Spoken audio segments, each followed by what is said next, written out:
Boa noite. Nessa noite fria, véspera de feriado, feriado prolongado ainda, né? Para vocês, me permitam vocês. É muito bom ver, porque esse nosso auditório, esse nosso anfiteatro engana muito, né? Nós temos muita gente aqui, só que o anfiteatro é enorme, né? Se nós tivéssemos feito, me faltou ideia, Malheiros, tivéssemos feito aqui uma reunião, né, que trouxesse mais para perto, veríamos melhor o número de alunos. Mas não importa também o número, importa a qualidade dos que aqui estão, não apenas a quantidade. Quem veio, por certo, não vai se decepcionar.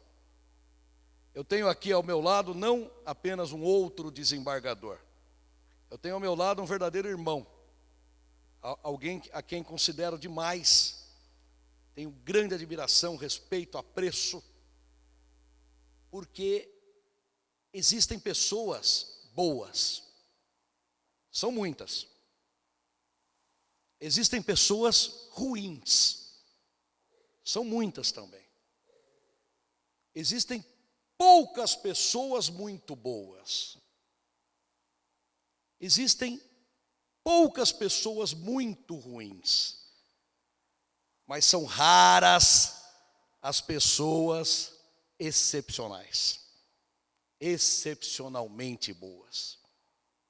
E este é um desses raros, desses raros seres humanos, cada vez mais em falta, porque agregam valor humano onde vai, onde quer que esteja.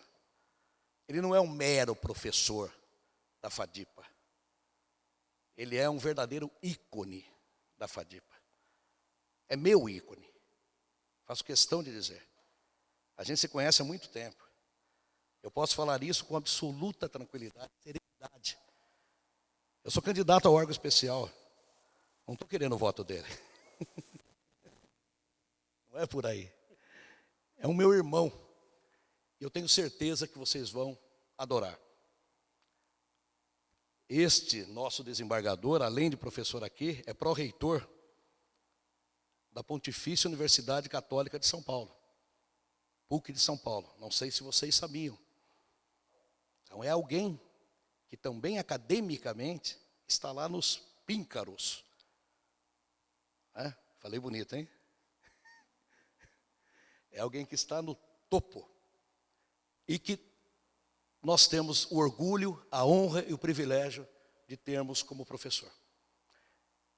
Malheiros, faço questão. E você eu faço questão absoluta. Então, meu irmão, você. Obrigado, Levada, meus queridos companheiros de magistério, aqui nesta universidade, nesse campus, meus queridos alunos, alunas, meus amigos, minhas amigas. Eu costumo dizer para os meus alunos e também para os juízes que estão chegando na carreira, lá na nossa escola da magistratura, que eles têm que continuar sempre a estudar nos livros técnicos. A gente precisa estudar sempre, sempre, sempre, não é? Nos livros técnicos. Mas, paralelamente, nós temos que estudar no grande livro da vida. E esse grande livro da vida não é encontrado nas prateleiras das bibliotecas, das universidades. E nem está à venda nas boas livrarias. Nós vamos encontrar esse grande livro da vida e a gente precisa ler uma página por dia desse grande livro da vida. A gente vai encontrar esse grande livro da vida na poeira das ruas, no chão enlameado das favelas, nos esgotos dos cortiços, no pátio da Fundação Casa, nas celas do nosso fracassado sistema carcerário e na solidão dos hospitais. E por isso, eu tenho a convicção que nós todos temos que sentir o gosto da lágrima das pessoas. Nós temos que andar entre as pessoas. Não basta que cada um de nós fique fechado nos seus gabinetes, nos seus escritórios, nas suas salas de trabalho. Nós temos também que bater perna por aí e procurar aprender no grande livro da vida. Eu tive muita sorte, quando eu estava no Colégio São Luís, na 3ª série ginasial, o professor Fauzi Saad, meu professor de geografia, que já lecionava uma geografia diferente, trazendo o ser humano no meio do ambiente todo, O Fauzi chegou na classe, era junho, e falou o seguinte: quem é que não quer fazer exame agora na metade do ano? Eu, imediatamente, levantei a mão e percebi que só eu tinha levantado a mão na classe. Eu falei, bom, entrei numa fria, fui abaixando, eu falei, se eu abaixar de uma vez só, ele vai perceber. Fui abaixando devagarzinho, devagarzinho, daí ele fala, Malheiros, não adianta, eu já te vi. Então, você não vai fazer exame de geografia agora na metade do ano, mas em compensação, vou falar com seus pais e vou levar você numa favela nesse próximo domingo. Na favela do Vergueiro, que era a maior favela de São Paulo e que já não existe mais. Nós estávamos na passagem dos anos 50 para os anos 60. E eu falei para o Fauzi, professor, eu prefiro fazer o exame. Eu quero fazer o exame. Ele falou, não, agora é tarde, você vai fazer o seguinte, eu vou te levar para esta favela e você vai entrar sozinho nela, com uma prancheta, uma folha de papel sulfite e uma caneta Bic. Você vai fazer anotações do que você viu e, no dia seguinte, segunda-feira, você vai contar para os teus colegas de classe o que você viu. E eu tive muita sorte. Eu entrei sozinho, ele parou o fusquinha dele na porta daquela comunidade pobre, eu entrei, estava garoando, estava um frio danado, E se aproxima de mim um anjo que mudou a minha vida. Uma menina da minha idade, 13 anos, a Mônica, uma menina negra, mal agasalhada, pés no chão, muito magra. E eu fiquei impressionado, porque ela tinha a minha idade, 13 anos, e daquela magreza toda saía uma grande barriga. A Mônica estava grávida aos 13 anos de idade. E acabei indo conhecer o barraco onde a Mônica morava. E lá chegando, vi um local de terra batida, coberto por um imundo colchão de casal.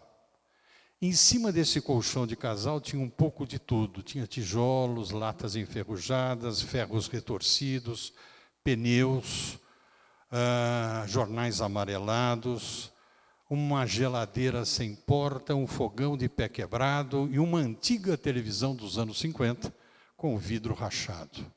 E no meio daquelas quinquilharias todas, dormia uma velha senhora. E eu perguntei para a Mônica, falei, é sua avó, né? Ela falou, não, é minha mãe. Sabe por que ela tem esse jeitão de velhinha? Porque ela está com câncer, E ela não quer mais se cuidar. São 3 conduções para chegar no hospital. Muitas vezes chega no hospital, não é atendida, ela vai passando mal, volta passando mal, desistiu. E eu cuido da mamãe da seguinte forma. Eu trabalho num açougue e o açougueiro, meu patrão, me paga com ossos. Falei, como ossos? Ele me dá ossos e é uma coisa maravilhosa, né? Esses ossos que ele me dá, porque com esses ossos eu preparo um caldo bem forte para a mamãe, que é o que está sustentando a mamãe. E eu já, muito emocionado, perguntei para a Mônica, e você mora sozinha com a sua mãe? Não, aqui moramos eu, mamãe e meus 5 irmãos mais velhos. Eu falei, não dá para caber todo mundo aí, Mônica. Ela falou, tem que caber. Desse lado que você está vendo a mamãe dormindo aqui, fica. Desse outro lado aqui, eu durmo com os meus 5 irmãos. Eu falei, 6 corpos aqui, não dá para caber. E ela falou, dá sim, sabe como? Se nós dormirmos um por cima dos outros. E daí ela completou, só que dormindo desse jeito, na escuridão da noite, na escuridão do barraco, eu fui engravidada por um dos meus irmãos, que eu não sei qual deles. E aquilo veio como um raio na minha cabeça, e eu confesso para vocês que eu nunca mais consegui sair da grande favela da vida. Essa é que é a verdade. Mal comparando com o príncipe Siddhartha, cujo pai o colocou num palácio maravilhoso, com todo o conforto, com todos os prazeres, porque o pai não queria que ele soubesse que no mundo havia dor, guerra, doenças, né? Mas um belo dia, o príncipe Siddhartha ouviu alguém cantando fora dos muros. E ele pulou o muro para ver quem estava cantando, nunca descobriu quem estava cantando, mas descobriu a morte, descobriu a doença, descobriu o sofrimento das pessoas, e ele não voltou mais para o palácio. Mais tarde, ele se tornou o grande Buda. Isso foi tão marcante na minha vida, que eu já comecei ainda no ginásio, depois no colegial, ainda que não regularmente. Eu comecei a ir para as ruas com os padres do Colégio São Luís, principalmente nas noites frias. E quando eu entrei na faculdade de Direito, logo de cara, no primeiro ano, eu tive uma ideia. Reuni 10 colegas de classe e nós fomos fazer reforço escolar numa favela que existe até hoje, que é a favela do Bororé. Nos sábados e domingos, a gente se revezava, dando aula para eles de matemática, de português, de história, de geografia. E passando para aquela meninada que trabalhava num lixão, passando para aquela meninada no meio das matérias convencionais, passando noções de cidadania. Tudo o que estava acontecendo no Brasil naquele final dos anos 60. Muito bem.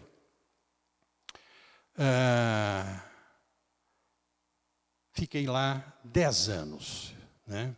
Meus 5 anos de estudante de Direito e 5 anos já como advogado, advogando para aquela comunidade. Depois disso eu fui para as ruas e fiquei 15 anos nas ruas, trabalhando com crianças e adolescentes em situação de drogadição. Mas eu quero contar para vocês que se a gente trabalhar bem com as nossas crianças e os nossos jovens, nós vamos ter um futuro melhor. Se a gente não trabalhar bem com eles, talvez a gente não tenha nem futuro. E o que eu quero falar para vocês é o seguinte, há 4 anos atrás, mais ou menos, nunca mais eu tinha voltado lá. Eu voltei para uma festa de Natal e emocionado, eu vi o óbvio, mas me emocionei mesmo assim. Aqueles meninos e meninas tinham crescido e tinham se tornado os líderes comunitários, né? Por conta própria, trouxeram para aquela comunidade uma creche. Trouxeram um ambulatório médico ali perto. Ponto de ônibus na porta da comunidade. As ruas estavam urbanizadas. E, para minha surpresa, o traficante não tinha entrado lá. Não estava lá. Eu, nos domingos de manhã, com alunos das faculdades, de vez em quando, eu percorro atrás do livro da vida aqueles lugares mais difíceis da nossa cidade. Geralmente, eu vou para as favelas das periferias, e o traficante está presente em todas elas. É o governante do pedaço, né? Já que nós, poder constituído, não levamos políticas públicas adequadas para esse povo todo, o traficante vem com o seu poder de sedução, né, e dá a impressão que ele está assegurando todas as pessoas ali. Ele traz a impressão que segurança chegou, uma vida melhor chegou para vocês, se eu me tornar aqui o chefe dessa comunidade. Lá no Rio nós temos os milicianos também, né? Igualmente difíceis. Mas sempre encontro um traficante nessas favelas que eu vou. E lá no Bororé o traficante não chegou. E eu perguntei para os meus queridos meninos, que já não eram mais meninos, falei, e o traficante daqui do pedaço? Nós não deixamos entrar. Se a gente não deixa entrar, ele não entra. Se deixar entrar, ele entra e não sai nunca mais. Com batidas policiais, ele finge que sai e volta nos braços do povo. Depois disso, eu fui para as ruas, como eu já tinha dito para vocês.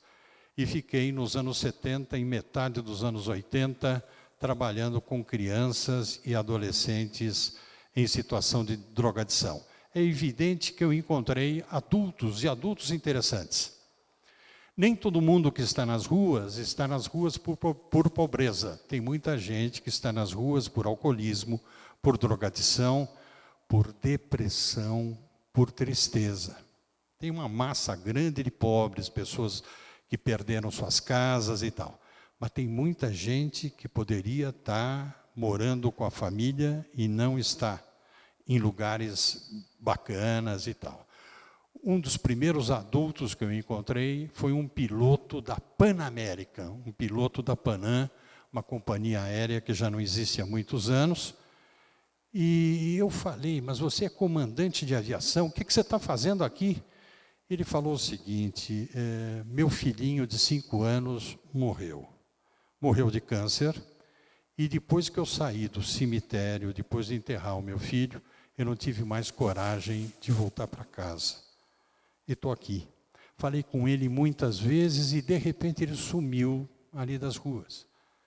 E no meu coração ficou aquela esperança dele ter voltado para a família dele. Um professor húngaro que tinha vindo do Paraná, idoso, que falava 8 idiomas, falava latim. Eu treinava o latim que eu aprendi no colégio, sentado com ele na calçada. Falava sobre filosofia, literatura, um homem extraordinário. Só não queria que tocasse no assunto família, né? Ele não queria que tocasse no assunto família. Também desapareceu das ruas de repente. Quem sabe perdoou eventualmente alguma coisa que tenha acontecido no âmbito familiar e voltou lá para o Paraná. Mas vamos falar das crianças e dos jovens que eu logo encontrei. O Felipe, um menino de 11 anos de idade, que já tinha matado aos 9 anos de idade. É importante que antes da gente julgar, a gente ouça. Vamos procurar entender o que houve na vida da pessoa para ter acontecido aquilo. Eu trouxe o Felipe para o meu lado e falei, Felipe, me contaram que você já matou, é verdade? Ele falou, tio, é verdade. Não gostei, mas se precisar, eu mato de novo. Eu falei, o que aconteceu, Felipe? O que aconteceu foi o seguinte, pai eu nunca tive, né? E minha mãe ficava no nosso barraco, lá naquela comunidade, a comunidade tal, recebendo os namorados dela, muitos tios iam lá durante o dia e eu ficava sem nenhuma proteção. Você vê, né, tio? Eu tenho 11 anos agora e sou pequenininho. Imagina o meu tamanho quando eu tinha 6 anos de idade. E foi nessa idade que eu comecei a ser violentado pelos meninos maiores da favela, sem ter ninguém para me ajudar. Me violentaram aos 6 anos, aos 7, aos 8, e quando eu cheguei aos 9 anos, eu falei, eu preciso resolver isso, né? E peguei um caco de vidro e fiquei esperando a molecada chegar. Quando a molecada chegou, eu pulei no pescoço de um deles, cortei, o menino morreu e eu fui jurado de morte. É por isso que eu estou aqui. E daí eu falei, Felipe, tem uma ideia, né? Tem uma ideia. Eu vou lá onde você morava, pego a sua mãe, tiro de lá e ponho em outra comunidade. E daí você vai poder voltar a viver com o que restou da tua família. E ele sorriu para mim e falou, não, tio, minha família não está lá, minha família está aqui. Eu falei, não, aqui estou vendo meninos e meninas de rua como você. Pois é, a minha família. Não tive outra coisa a fazer senão trabalhar com esse menino até os 14 anos de idade, quando ele morreu com um tiro no meio da testa, né? Na Praça da Sé. Nunca descobrimos quem matou o Felipe. Conheci adolescentes de 14, 15, 16 anos, exploradas sexualmente. Todas elas, quase todas elas, pelo menos com uma história comum, tinham sido molestadas sexualmente dentro de casa. Eu fui coordenador da infância e da juventude lá no Tribunal de Justiça e eu fiz uma pesquisa, um levantamento, e os homens ganham disparadamente esse torneio macabro da violência sexual. Peguei 2 casos de mulheres como agentes ativos na violência sexual. As mulheres pecam por outra questão. As mulheres pecam pelo silêncio, né?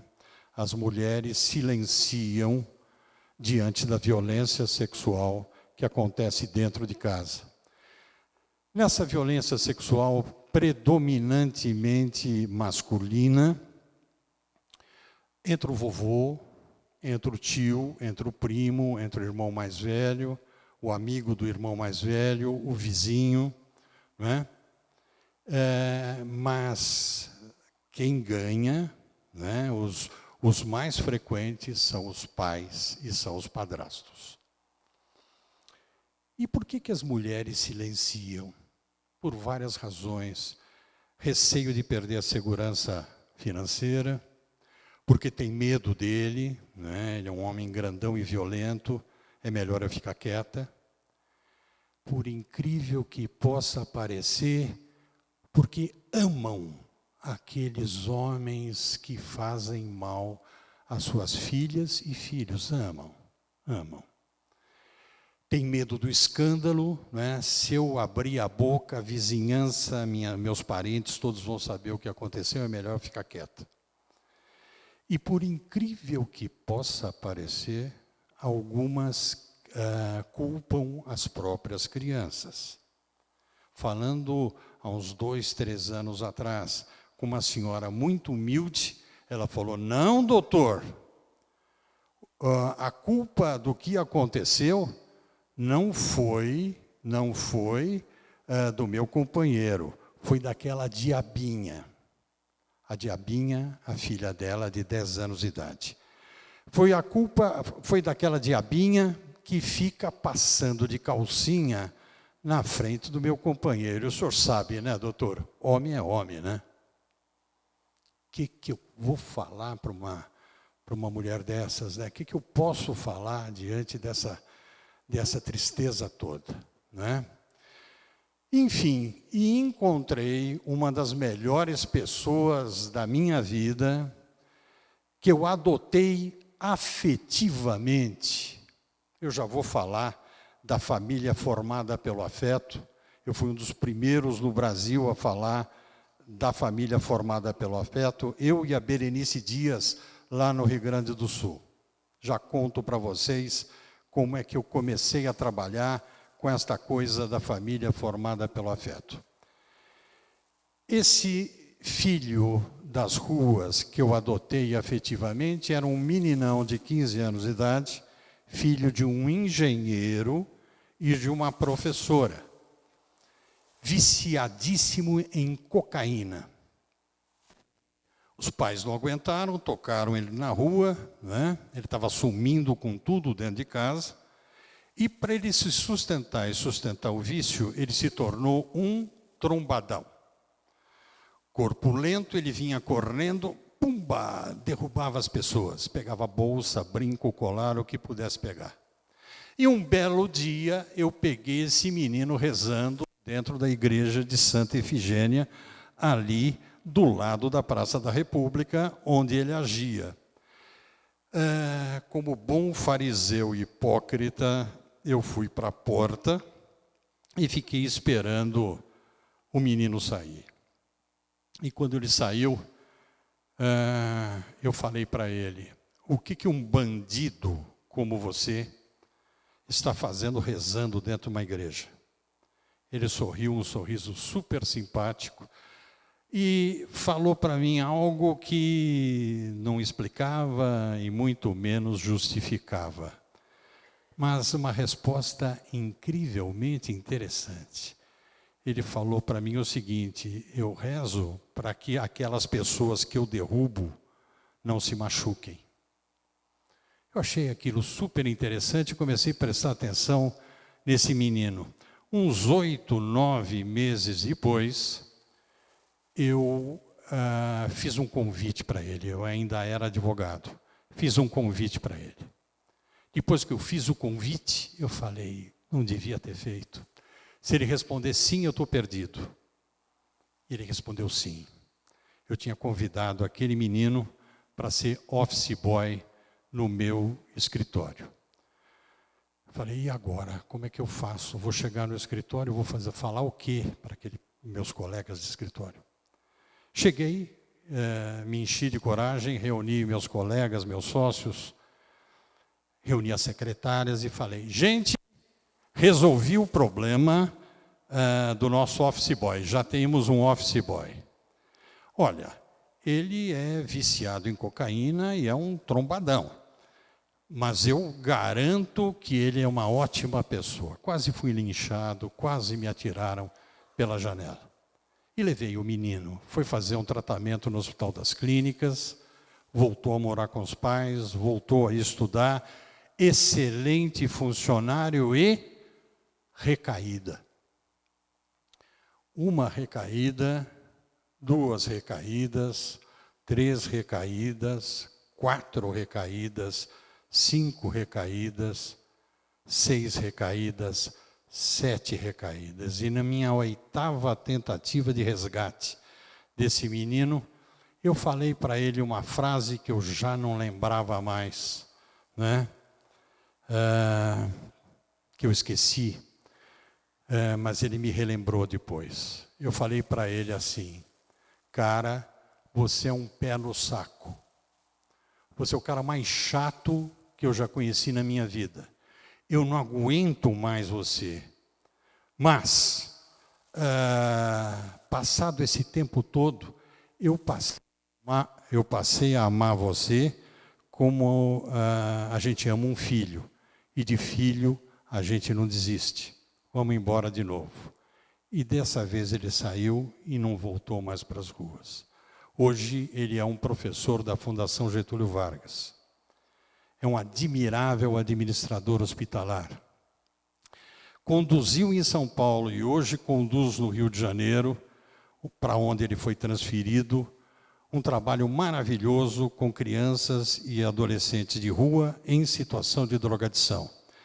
E foi esse menino que me telefonou em agosto de 2011 e falou o seguinte para mim, pai, vai acontecer aí na rua de São Paulo, na sua Cracolândia, a mesma coisa que está acontecendo aqui, com as bênçãos do Poder Judiciário, estão jogando a rede e estão puxando na Cracolândia com internação compulsória em massa. Eu falei, mas isso é uma violência. Eu falei, mas é o que está acontecendo aqui, toma cuidado que aí vai acontecer igual. A nossa Cracolândia naquela época era bem delimitada. Rua Helvécia, Dino Bueno, Largo Coração de Jesus. 2.000 pessoas que se revezavam, fiz um levantamento, 400 adolescentes e crianças. Eu falei, eu preciso trabalhar com essas crianças e com esses adolescentes. Falei com o Bedran, que era nosso presidente na época, e falei, eu quero ir para as ruas, com juízes da infância e juventude, promotores, defensores públicos, voluntários da UAB, psicólogos, assistentes sociais. Passei no CRM e me indicaram pediatras, né? E qual era o plano? O plano era sentar entre eles ali na Cracolândia e tentar ouvi-los, né?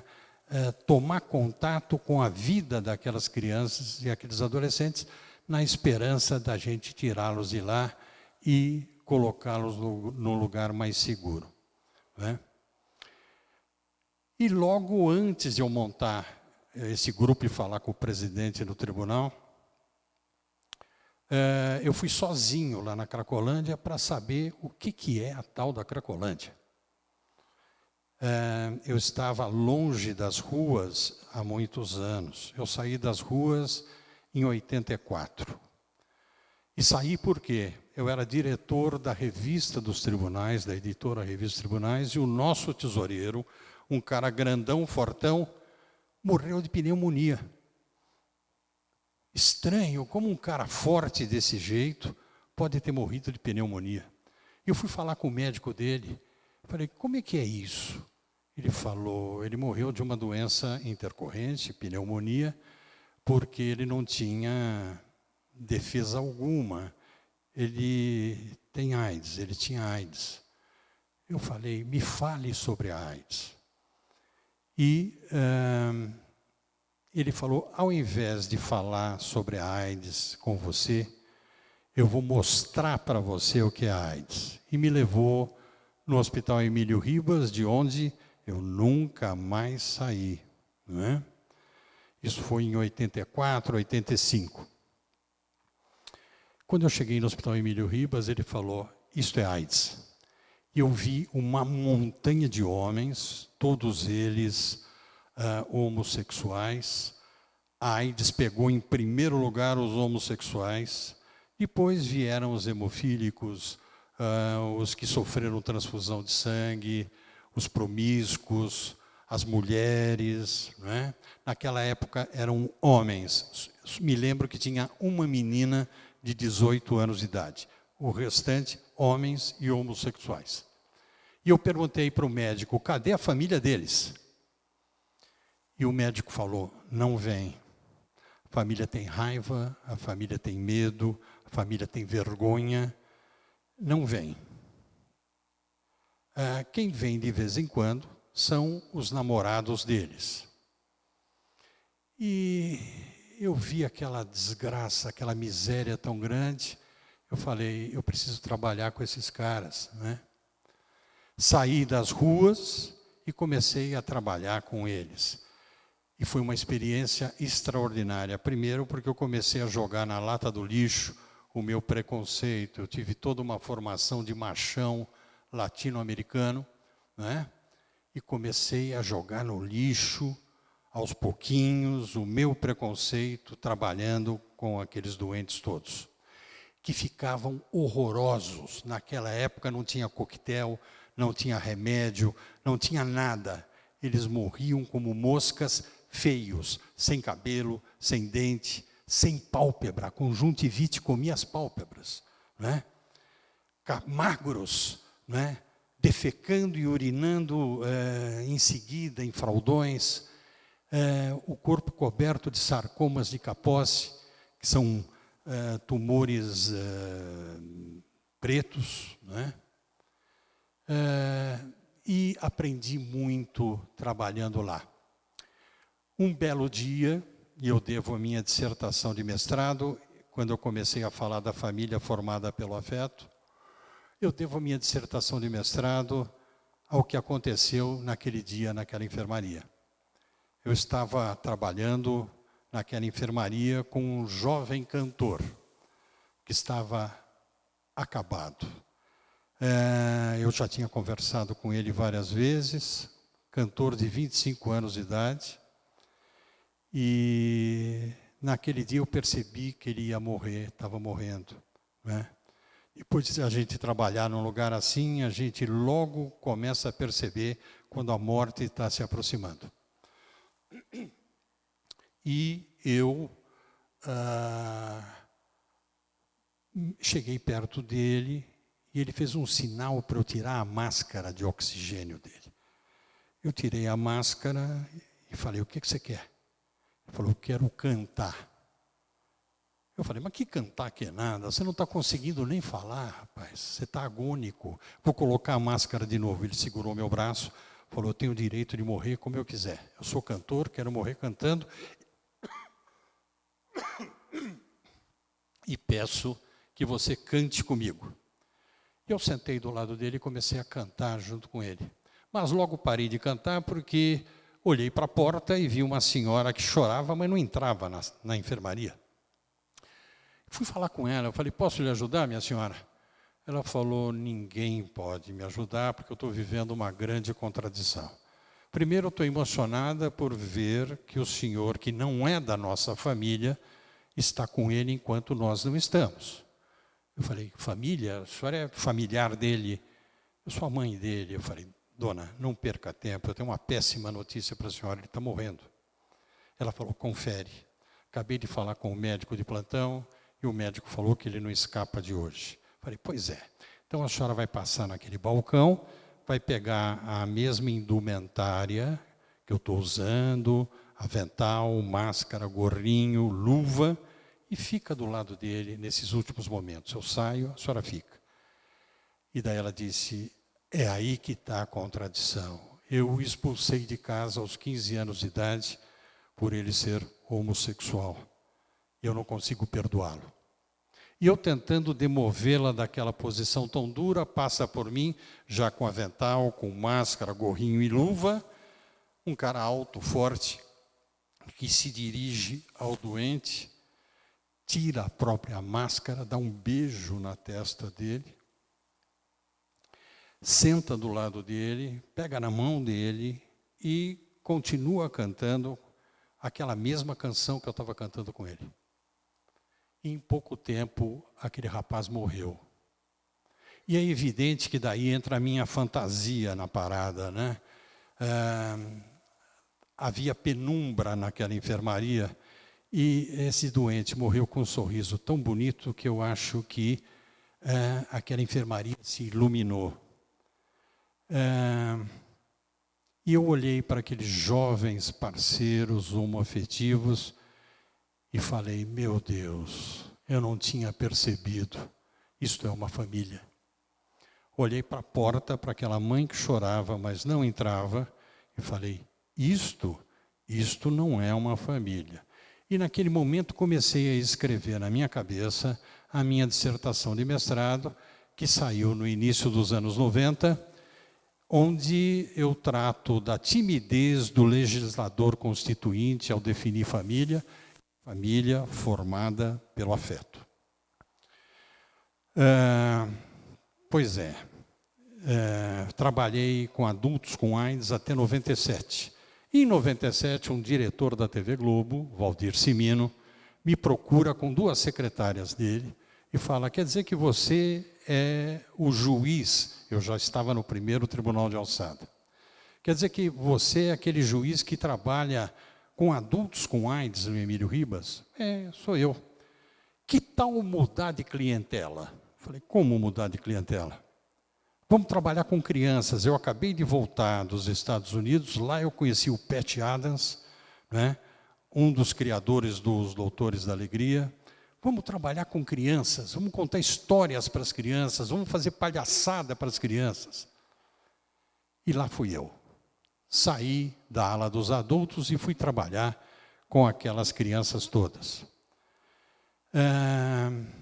Começamos em 5, 6 pessoas. Hoje somos 1.500 voluntários, espalhados em 97 hospitais em todo o país.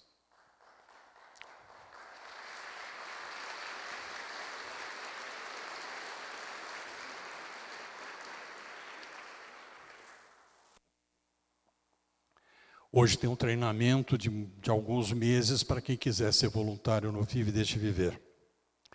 Mas nós, naquela época, fomos na raça. Fui brincar com as crianças, fazer palhaçada com as crianças. E logo quando eu comecei, eu estava num quarto com um menino de 10 anos de idade, que tinha leucemia e AIDS. E o menino estava morrendo naquele dia. Os pais dele já tinham morrido. E ele vivia num abrigo, o pessoal do abrigo não estava. Então eu peguei na mãozinha dele, abri um livro e comecei a contar uma história para ele. Mais ou menos no meio da história eu percebi que o menino tinha morrido. Então eu me dividi, né? Meu lado racional dizia, fecha o livro e vai embora, o menino morreu. E o meu lado emocional dizia, continua contando história, enquanto você estiver contando história, ele não vai morrer mesmo, ele não vai embora. E eu continuei contando história, com a enfermeira me cutucando, dizendo, ele morreu. Eu nem olhava para a enfermeira e continuei contando história para esse menino. Quando acabei a história, fechei o livro, saí, dei um pontapé numa lata de lixo e fiquei sem falar com Deus durante mais ou menos um mês. Aí eu fui me cuidar, né? Para a gente trabalhar com morte de criança não é fácil. E tive experiências fantásticas trabalhando com essas crianças. O meu horário de ir lá é na sexta-feira à tarde, eu largo aquela montanha de processo que a gente tem e vou para lá, né? Às vezes, quando eu tenho tempo, eu me visto de palhaço. Quando não tenho tempo, vai sem mesmo a vestimenta, não é? De vez em quando eu passo maquiagem, né? Só que eu tenho que tomar cuidado para quando sair de lá, tirar a maquiagem, né? Teve uma sexta-feira que eu tirei a maquiagem apressadamente, eu tinha que voltar para o tribunal. E à noite eu fui dar aula na PUC. E vi que os alunos cochichavam. Eu falei, mas por que cochicham tanto? Gente, o que está havendo? Que vocês estão cochichando tanto? Eu estou querendo dar aula, vocês ficam dando risadinha. O que houve? Daí um aluno mais corajoso levantou a mão e falou, sabe o que é, professor? O senhor está com uma sombra roxa, não é? Daí eu falei, sabe o que é? Hoje é sexta-feira, eu vou sair por aí, quando acabar de dar aula para vocês, né? A gente tem que levar na brincadeira. Muito bem. Tive experiências fantásticas. Conto para vocês 2 das experiências fantásticas que eu tive trabalhando com crianças. Uma delas com uma menina de 11, 12 anos de idade, depressiva, com câncer e com AIDS. Depressiva, eu entrava no quarto dela, ela virava a cara para a parede. Tentei uma vez, tentei 2, 3, 4, 5, de repente, ela não olha mais para a parede, mas também não olha para mim. Continuei tentando até que ela olhou para mim e acabou conversando comigo. E chegou o Natal. Trabalhei com ela, conversei com ela o ano inteiro. E pelos meus dotes físicos, né, eu sou sempre escolhido para ser o Papai Noel no Hospital Emílio Ribas. Eu quero dizer para vocês que ser Papai Noel não é brincadeira. Usar no calor de dezembro aquelas vestes da Lapônia é algo incrível. E naquele Natal, eu acho que fizeram de propósito para me matar, era um atentado, né? Colocaram o trono do Papai Noel debaixo do sol de dezembro. E eu ali sentado, falando, eu vou morrer. Eu não vou aguentar. Eu vou levantar, vou dar uma bofetada numa criança qualquer. Eu estou enlouquecendo. Vai ser um escândalo, Papai Noel batendo na criançada, porque eu estou ficando louco aqui. E o que acontecia? 800 crianças paravam do meu lado, tiravam fotografia com o Papai Noel. Vinha e tal. E, de repente, vem aquela menina, né, numa cadeira de rodas. Isso era dia 8 de dezembro, 9 de dezembro, 10 de dezembro, cheia dos soros todos pendurados, encosta ao meu lado para tirar fotografia e cochicha no meu ouvido. Eu sei que você não é o Papai Noel. O que eu podia falar? Papai Noel não fala português, né? Eu sei que você não é o Papai Noel, mas eu quero dizer para você que você foi o meu Papai Noel o ano inteirinho. Me deu um beijo e foi-se embora. E ela morreu na véspera de Natal, no dia 24 de dezembro, né? E eu guardo aquele beijo que ela me deu para sempre. Nesse mesmo dia, outra grande emoção. 800 crianças passaram, eu falei, estou livre, meu Deus do céu. E já imaginava, tá, eu tomando cerveja na garrafa, né? Eu estava todo suado, todo molhado, mas o capelão chegou para mim e falou, Papai Noel, agora tem as crianças que não puderam descer para a festa e estão no quarto. Você precisa levar os presentes lá no quarto. E lá foi o Papai Noel carregando aquele saco de presentes. E fui dando nos quartos. E, de repente, eu entro num dos quartos e tem um menino de 11, 12 anos amarrado na cama. Eu falei, por que ele está amarrado?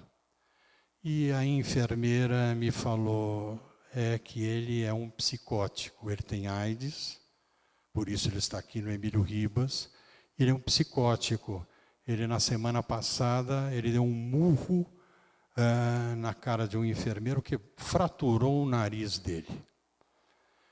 Eu olhei para aquele menino amarrado e pensei comigo mesmo. Eu falei, Papai Noel não combina com um menino amarrado. Enfermeira, desamarra o menino. Ela falou, cuidado, desamarra o menino. Desamarrou o menino, eu dei o presente para ele, e daí o menino veio na minha direção. Quando veio na minha direção, eu falei, bom, agora sou eu que vou tomar um murro. E ele me deu um grande abraço. Um grande abraço. Depois disso, ele deitou e se deixou amarrar novamente. Isso tudo no mesmo dia, né? Uma emoção atrás de outra. E também, num Natal que não era aquele, eu resolvi ir no Pavilhão dos Queimados, contar a história para as crianças que lá estavam. Quando eu cheguei, naquela tarde de dia 24 de dezembro, eu falei, vim no dia errado. É claro, hoje, véspera de Natal, os pais estão aqui, o vovô está aqui, não tem ninguém sozinho aqui para eu brincar e contar histórias. Vão-me embora, né? E quando eu estava saindo, eu olhei num canto e vi um ser que eu não sabia se era menino ou menina, profundamente queimado, não tinha rosto, né? E eu falei com o médico de plantão, quem é? Ele falou, esse aqui é o Joãozinho, né? Tem 12, 13 anos de idade. O pai dele transmitiu AIDS para ele, então ele tem AIDS. O pai matou a mãe na frente dele e antes de se matar, tocou fogo na casa. Ele ficou lá queimando, um vizinho ouviu, entrou e o salvou. E ele ficou desse jeito.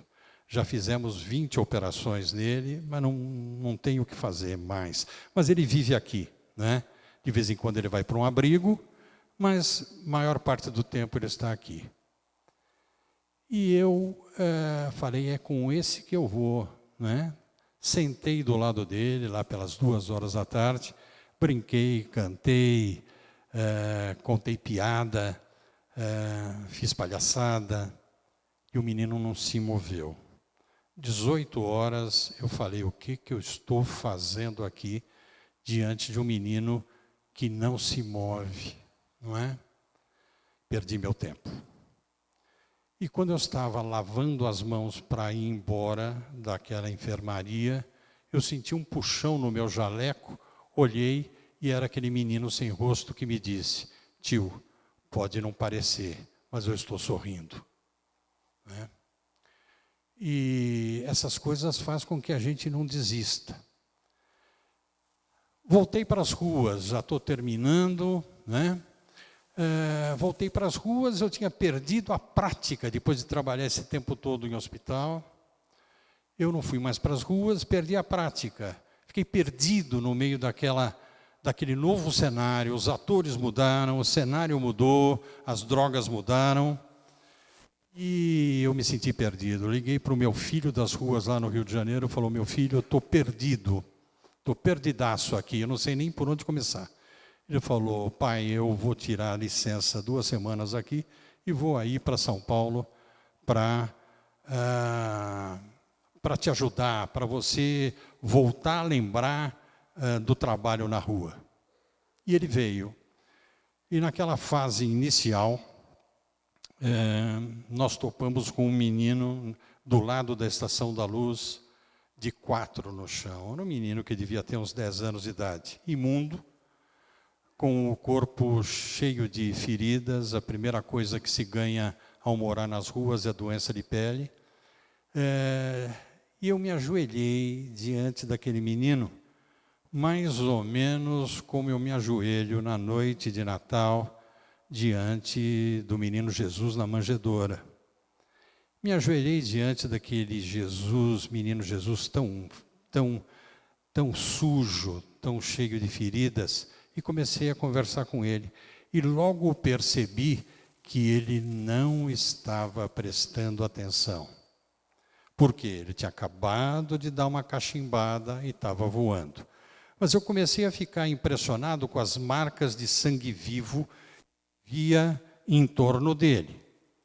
Falei: da onde vem esse sangue? Claro, na hora que ele caiu de 4, bateu o rosto no chão, deve estar sangrando pelo nariz ou pela boca. E me inclinei para ver, não estava sangrando nem pelo nariz e nem pela boca. Mas da onde vem esse sangue? E logo eu percebi que o sangue vinha dos 10 dedinhos dele, porque com as mãozinhas ele estava cavando um buraco imaginário na calçada. Já tinha perdido unha, já tinha perdido pele, e com o que eu tinha ali, meu lenço de pano e um pouco de água limpa, eu comecei a fazer uma atadura nesse menino e disse para ele o seguinte: eu sei o que você está fazendo, meu filho. Já que eu, poder do Estado, já que eu, voluntário, já que eu, defensor dos direitos humanos, já que eu, que poderia ser seu pai, né? Não vim te salvar, você está querendo se salvar sozinho, cavando um buraco imaginário, um túnel do tempo, por onde você vai escapar. Perdão, meu filho.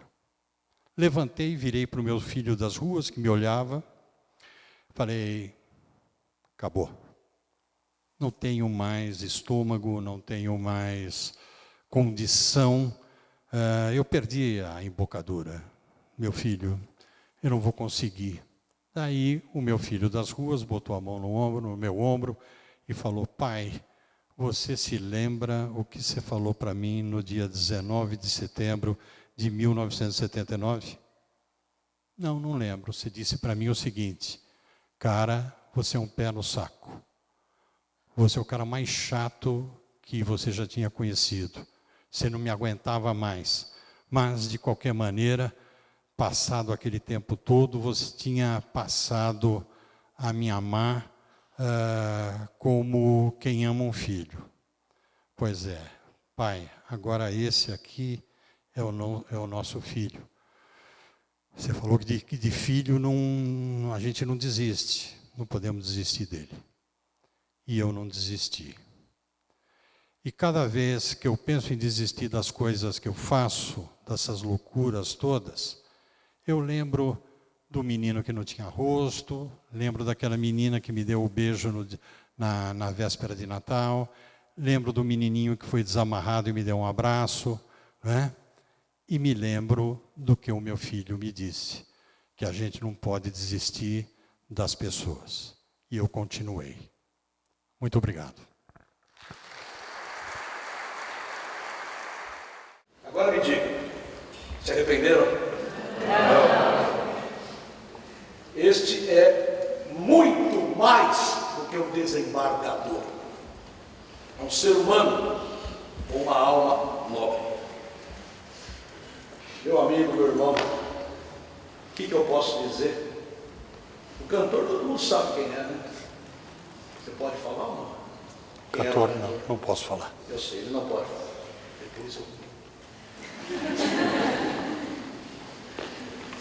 Evidentemente, o seu látis não necessita disso, mas é um certificado dado com alma, apenas para que você relembre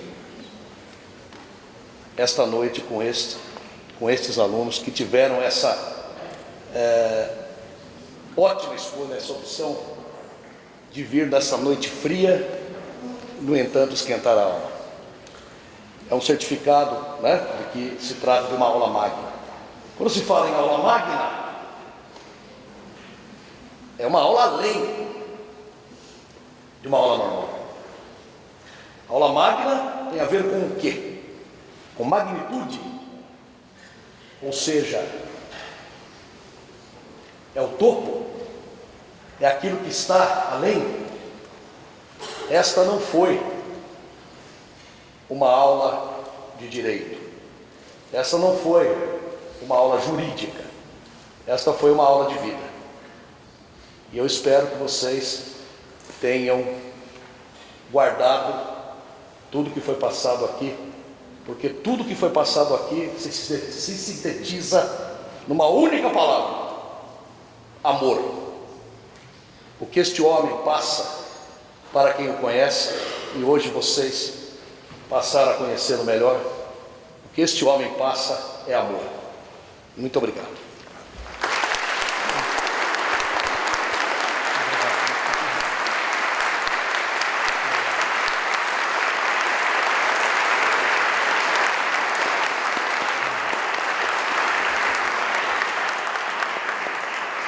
Agradecendo novamente a presença de vocês, agradecendo aos nossos professores, muito obrigado pela presença. Estamos encerrando esta noite, infelizmente estamos encerrando. Muito obrigado, bom feriado para vocês.